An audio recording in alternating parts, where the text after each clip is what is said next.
is about this also.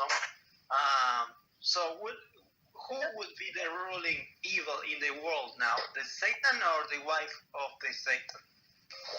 I mean, they both rule. I mean, everybody in their own area. So Satan is Eitz Hara, so he's going to be around until Mashiach comes. So then Hashem is going to slaughter him, and everybody would enjoy and like celebrate. But until he is here, we have a reward. After could you mute your microphone, please? Probably left. Okay, thank you very much. I apologize. So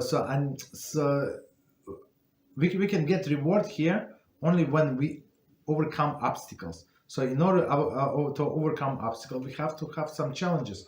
So the Satan, I mean, if you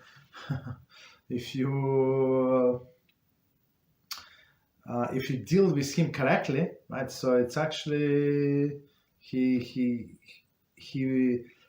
provided the opportunity to build up your place in the world to come.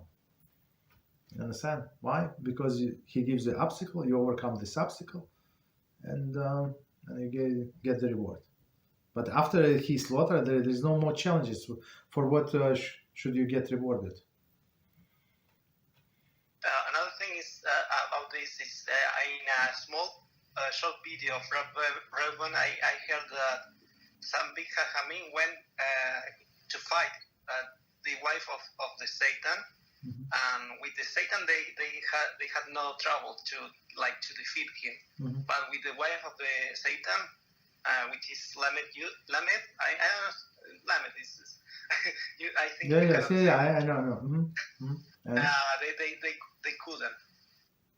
No, but even with him, it says so. Even in a Talmud says some sages were making fun of the Satan. Says, let the arrow be thrown into Satan's eyes.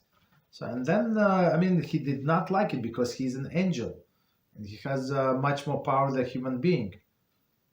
You understand? And it almost did not end well for them, because they were saved by the grace of Hashem, but otherwise that Satan would take them down. Right? So we cannot discount it. We have to work on tactics, how to avoid this confrontation, how not to be in the places where he can entice us. That's a different story, right? So. But once you're there, you're vulnerable to his attack. Needless to say, to her attacks. But she's only attacking in specific areas, like in.